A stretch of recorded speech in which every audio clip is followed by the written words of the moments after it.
Hey, we are live. I was just listening to some of my favorite music. That is an album called The Whirlwind by the rock supergroup Transatlantic, and this is the first Facebook Live slash Instagram Live that I'm doing on both of these platforms, which is really exciting. We can get this awesome message out to more people. So I'm just tweaking all the cameras, making sure we're all good. Instagram, we're going to be mostly staring over this way, but you are loved. Tonight we're going to be talking about this awesome book that totally, sorry, some notes just fell off my desk, that totally, it really changed my life. I used to be a massive pessimist, and I used to cede control of basically everything in my life to whatever circumstances there were. So, little quick update while we wait for some people to get in here before we get into the book. Learned Optimism by Martin Seligman. I'll just hold it up for a second so you can see it well. Woo! Oh, I didn't start the Instagram video. Hey Instagram, we're talking about a book called Learned Optimism tonight. I'm also doing this on Facebook Live, so I'm talking over there as well. But yeah, I've got some notes over there. So quick update on how many days ago? Was there 31st in this? 12 days ago. I haven't announced it yet, but I am officially an FDN-P. I finished my FDN certification, which is awesome. So now I can officially order labs, interpret them, help people out with a bunch of stuff, and I've actually already started diving into how to interpret. I've also dived into how to interpret blood work, which is, man, in my ignorance, which means not knowing, it does have a connotation to it. I didn't think blood work was that useful, and now that I'm looking at it, I'm like, there's so many cool patterns, and you can get so much from it. Even what's called a CMP, or Comprehensive Metabolic Panel, which is kind of the standard blood test that your doctor's going to get. But yeah, let's go ahead and get into Learned Optimism. So what is this book about? Pretty much, in a very tiny nutshell, it tells you the story of Martin Seligman's kind of early career and his experiments he did with these dogs and how he taught them to be helpless. So I've taken a lot of notes, so this can be very straightforward. So let's establish kind of a framework here. Dr. Martin, was going to school to learn kind of like behavioralism, and he was going to University of Pennsylvania to learn about depression and stuff. And so he was looking to see that what previous to the advent of behavioralism, there was only two ways that depression was considered, and that was the psychoanalytical, which is Freudian, hey, you want to kill your dad or whatever. I've never looked into that. I've always thought it's a little weird, but trying to look back into someone's childhood and figure out what little event went wrong, and that's the source of your depression, which he in the book comments, and this has somewhat been my own experience. He in the book comments that the psychoanalytical therapy generally dooms the patient to years of conversations about their childhood, which I would pretty much agree with that approach. Again, I'm no psychoanalytical expert. And then the other approach to depression would be biophysical, biological. There's something going on in your brain where it's preventing you from being happy, which nowadays we know it's not just about the brain, it's also about your gut. That's where the majority of neurotransmitters are made. So if your gut is falling apart, then you can't be happy, you can't have awesome hormones, can't build muscles. So he establishes this framework of there's the psychoanalytical and there's the bio, the physiological. And so those were the only two paradigms, and they weren't looking at kind of what was actually going on in the mind. And he and his colleagues discovered this new way of looking at it, which is a person optimistic or pessimistic? And that's what the book goes over. And so within optimism versus pessimism, there's this whole spectrum of mental states you can be in. And one of those mental states is called helplessness, or the definition from the book is helplessness is the state of affairs in which nothing you choose to do affects what happens to you. Translating, I thought this was a little simpler. Nothing you do affects the outcome. So it's I'm going to exercise, but I'm not going to lose weight. Okay, so that's a state of helplessness. Or like in the experiments they did with the dogs where if I hear the sound, I'm going to jump over the fence and avoid the shock. But the dogs were taught helplessness. And so nothing I do to avoid the shock is going to change whether or not I can avoid the shock. So I'm not going to take the action I know that has a good outcome and jump over this fence. I hope this is making sense so far. So he goes on to say, our thoughts are not merely reactions to events. They change what ensues. For example, if we think that we are helpless to make a difference in what our children become, we'll become paralyzed to dealing with this fact of our lives. The very thought of nothing I do matters prevents us from taking action. So coming back to, it's not just like biological and it's not just psychoanalytical, but it's like what is actually going on in our heads. So I think in 2015 I was going to music school, and I switched music schools because I didn't get along well with my previous music teacher. But kind of the real issue actually was that I just I wasn't a good student actually, and I wouldn't practice very much, but I would blame those outcomes of my lessons, which would result in feedback, Matt, this isn't up to par or whatever. I would blame that on the teacher and not take responsibility for it for myself. So I was being trained because I wasn't putting in the work. This was my perception, was that I was in the right there. I was being trained by my environment that even though I felt that I had practiced, even though I had studied enough or something, my reality was giving me feedback that what I did to try and change those things didn't matter. And so you think about people who set their expectations too high, or just lack social skills or something like that. There's this big gap between what you think and what you want to happen and what actually happens. And I believe this is like in the real world, no matter like what age you're at, that is like the training ground for helplessness that can permeate your entire life. And so yeah, we will be getting to how do we actually address this. So one of the big things for me at that time in 2015, going through and reading this book, because I was feeling very helpless about my situation with school and friends and everything, was the big distinguishment between major depressive disorder and minor depressive disorder. There's a lot of people who are depressed, right? But there's I don't know what the ratio is, but there's some people who are majorly depressed, like, oh my God, I can't get out of bed, like I need some kind of crazy prescription thing. And then there's minor depression, which is, man, I just don't feel like hanging out with friends. I don't feel like studying tonight, or like doing the things I enjoy, or going outside. That's more like minor depressive disorder. And I was like, man, like that fits me perfectly. So going on here on my notes, I would like to note that I've done both what's called interpersonal therapy and also sessions of hypnotherapy. And the hypnotherapy, I would say, that did definitely make a difference for me, and it's a great way to explore and forgive events in your past. But the interpersonal therapy for me was personally ineffective because my brain works such that I figured out the kinds of conversational techniques that they were using to supposedly make me feel better or something like that. I'm going to grab another light real quick because this seems kind of dark. All right. So I figured out the conversational techniques they were using to make me feel better about my life. Adjust this just a little bit. There we go. What's it? Okay, cool. So I figured out those techniques in interpersonal therapy, and it wasn't effective for me, but the hypnotherapy was effective for me. And so another big note here, I got this off one of the Bulletproof podcast episodes, is that 33% of people who go to counseling or therapy get worse.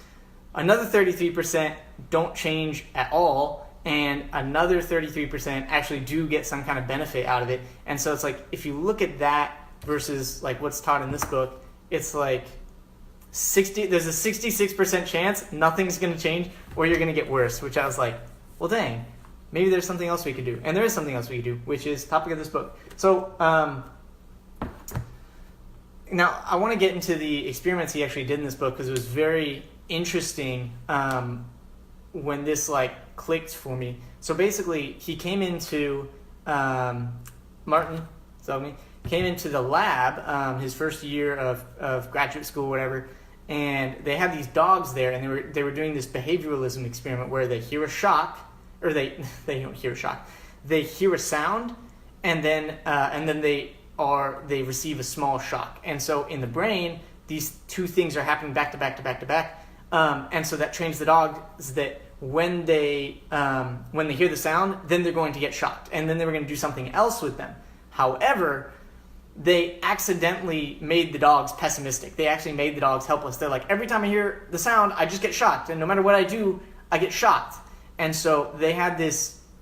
They developed a experiment to reverse this. And so there were three pools of dogs. There was a control set, and then there was a set of dogs where they would hear the sound, and then there's a delay, and they had this two-sided box where they could jump over, where they could jump out and not experience the shock. And then there was another group where the dogs that heard the sound could not escape, and they would just receive the shock. And so what they found was that those dogs in the second group, when they heard the sound, there were some dogs that would just lie there and take the shock. And so this exhibited learned helplessness, and so they learned how to refuse it. I've actually got a couple quotes written down from the book here that really clarify what they were doing. Let me scroll down on my notes here. Page 23. In early January of 1965, we exposed the first dog to shocks from which it could escape, and the second dog to identical shocks from which it could not escape. The third dog was left alone. The next day, we took the dogs to the shuttle box, the two-part box, and gave all three shocks they could easily escape by hopping over the low barrier dividing one side of the box from the other. Within seconds, the dog that had been taught to control shocks discovered that he could jump over the barrier and escape. The dog that earlier had received no shocks did the same thing in a matter of seconds. But the dog that had found that nothing it did mattered, made no effort to escape, even though it could easily see that the low barrier to the shockless zone of the shuttle box. Pathetically, it soon gave up and lay down. Though it was regularly shocked by the box, it never found that the shock could be escaped merely by jumping to the other side. We repeated this experiment in 8 triads. 6 of the 8 dogs in the helpless group just sat. So 6 out of 8 of them. So not every single dog that experiences the shock and the sound and given the chance to escape, not every single one of them did that. So it's like there's going to be people who have situations in life where it doesn't work out, but the majority of the dogs that they did test were trained to be helpless. So clearly animals learned beyond, and this was a big thing in their psychology at the time in 1965, clearly the animals didn't just learn behavior equals reward or punishment, but they could also learn that doing nothing did something. Next quote I have here is page 25. Being passive can have 2 sources. Steve pointed out in his incongruously soft Bronx accent to the increasingly critical members of our weekly research seminar. Like old people in nursing homes, you can learn to be passive, and it pays off. The staff is much nicer to you and if you appear more docile than you are demanding. Or you can become passive if you give up completely. You believe that nothing at all you do, docile or demanding, matters. The dogs are not passive because they've learned that passivity turns off the shock. Rather, the dogs give up because they expect that nothing they do will matter. Oh, it's a big one. Let me adjust this light. There we go. So what was like my big takeaway from this book? It's that how we explain and react to our events is like completely in our control. And a lot of people don't think that it's in your control. And I'm here to tell you that it is, and the actions you do take matter, and the expectations you set do matter. You just have to set realistic expectations. I mean, really, the way to sum this up is taking responsibility. When I started, instead of going into my music lessons and being like, no, I practice enough, like, and I said, like, dang, like, I didn't, and I took responsibility, and I started to do the work and really test myself, and the outcomes actually got better. That's when my whole, like, life started to turn around. And so this book goes on. It's got a quiz. You can actually look up this whole book online. Just search Learned Optimism PDF and you'll find it. But there's a couple different sites that'll score you on what's called your explanatory style here on page 33.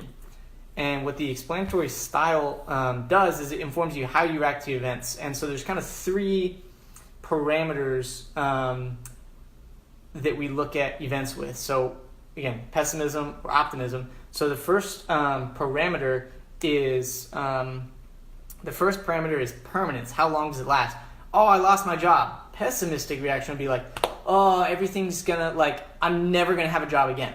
And optimism is like, okay, I lost a job, but in a couple more weeks or a couple more months, I'll have another job. Cool.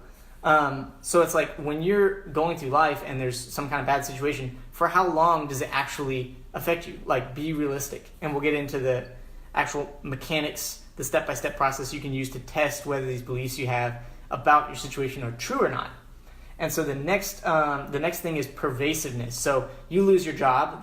The optimist is going to say, oh man, I lost my job. At least I still have my family or my dog, or I can still go home and sleep in my apartment tonight. That's an optimistic view because they're not allowing it to affect every area of their life. And a pessimistic view would be one that says, I lost my job, now I'm going to lose everything else in life. And so it's like expanding the number of areas that are affecting your life. So like already, like I'm thinking through like situations in my life, like that, like I've been torn up over, like I was looking at a job offer and I was supposed to get a call back Monday and I didn't. I was just like, oh my gosh, like I'm not going to do anything today. And it's like, if I analyze it through just permanence and just through pervasiveness, it's like the pervasiveness of them not calling me back on that job offer is like super low. It wasn't like a huge thing. And then the permanence is like also super, super, super low because like I can go apply for 10 other LA fitnesses or whatever. And so the last kind of parameter that people, optimism versus pessimism, that they analyze their lives with is personalization. Is it happening specifically to you, or is it just happening? So it's like, I lost my job. They fired me because they don't like me. That's very pessimistic. Where optimistic would be like, they needed to, lay off 10 workers and I just happened to be one of them. Hey, Ryan.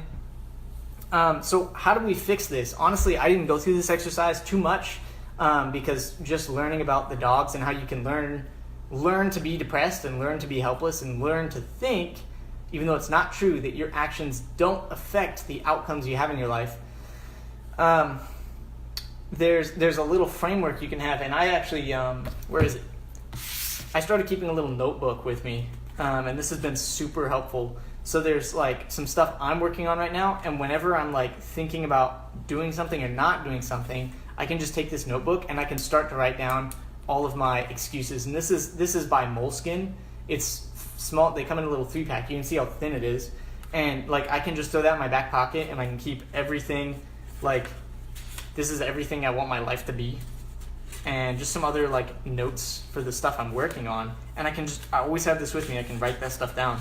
So you could get one of these little notebooks and write down this ABCD method for analyzing, and there's more than one system. I've seen other systems for analyzing whether or not these things that happen to you are true, and work on reframing them. That's really what this is. You can just think reframe, and maybe you could cut out some steps for yourself. But so ABCD. So the first step is alternatives. So is there a better way of looking at this, or is there a less destructive lens to which I could look at this event through? And then there's belief. What do you like think about it right now? And I think of this as kind of like a free journaling question. So if you were to take it like, oh man, I'm really upset that they didn't call me back for the job. I think that these people just lead me on, and like that guy was not actually nice to me. Like he was just acting nice. So it's like those are some beliefs. And then consequences are, what does it cost for you to feel this way? And I like this because you can actually do it both sides. What does it cost for me to hold on to this negative or like limiting belief or this false belief about this event? And also, what does it cost, or what would the benefits be for me to believe that this event for the good things? So you can motivate yourself on both sides of the situation. So it's like, man, they didn't call me back for that job, but this wasn't a big job, and that opens up so many more opportunities for me to apply for other stuff. You know, maybe this was actually like way below my potential. Wow, check that out. And so the last piece of this ABCD method is disputation, which is the easiest way to look at it is to just look back at the original, the A part of it, which is the alternatives, and be like, wow, one of those lenses is better. So let me grab one of the examples from the book. And what this really does is it lets you just externalize. It lets you externalize stuff. So let's go through the situation outlined here in the book. So adversity. I borrowed a pair of really expensive earrings from my friends, and I lost one of them while I was out dancing. Belief. I'm so irresponsible. So this is like the free journaling question. I'm so irresponsible. They were Kay's favorite earrings, and of course I had to go and lose one. She's going to be absolutely furious at me. Not that she doesn't have every reason. If I were her, I'd hate me too. And so you can see, like, even in the writing here, it's just a lot of like, it's almost like self-hate and loathing, which is not good. So consequences, like, how do I feel because of these beliefs about the situation? I feel totally sick. I was ashamed and embarrassed. I didn't want to call her and tell her what happened. Basically, I just sat around feeling stupid for a while, trying to muster up the guts to call her. Disputation. So this is the actual part where we can reframe what we're thinking about any negative event. How awesome is that? Well, it's really unfortunate that I lost the earring. They were Kay's favorites, evidence of your belief, and she probably will be very disappointed. Implication, what actually happens because of what happened. However, she will realize that it was an accident. Alternative, changing the view, is that, hey, they're not going to kill me over this. My friend is going to see that it's an accident, so we're reframing the situation. And I seriously doubt she will hate me because of this. Your friend probably won't hate you. They'll probably be a little upset, right? I don't think it's accurate to label myself as totally irresponsible just because I lost the earring. Energization, which is the effects of all this. I still felt bad about losing her earring, but I didn't feel nearly as ashamed as I wasn't worried that at the end of the day, she wouldn't end the friendship over it. And I was able to relax and call her and explain. So imagine if you just went through this ABCD process before. Notes keep falling off my desk. Imagine if you just went through that ABCD process before coming back into an event. So that's my story with the book, Learned Optimism. It really changed my life because I started taking responsibility for what was going on. And whenever there's a challenge in my life now, I really just think, like, all right, how do we do this? Like, I get really excited about it, actually. Another thing that has really helped me as far as like motivation and like belief in myself that I can do things have been Grant Cardone's books, which are more in the realms of sales.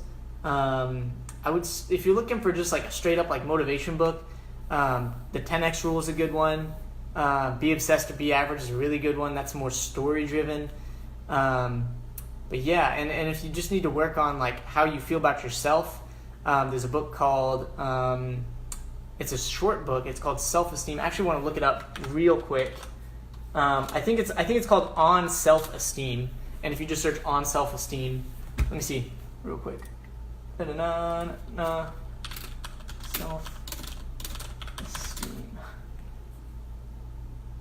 I'm looking at this book real quick. I don't know. I will drop it in the comments, but there's a lot of really great books out there on just self-esteem, and that's kind of like how you view yourself.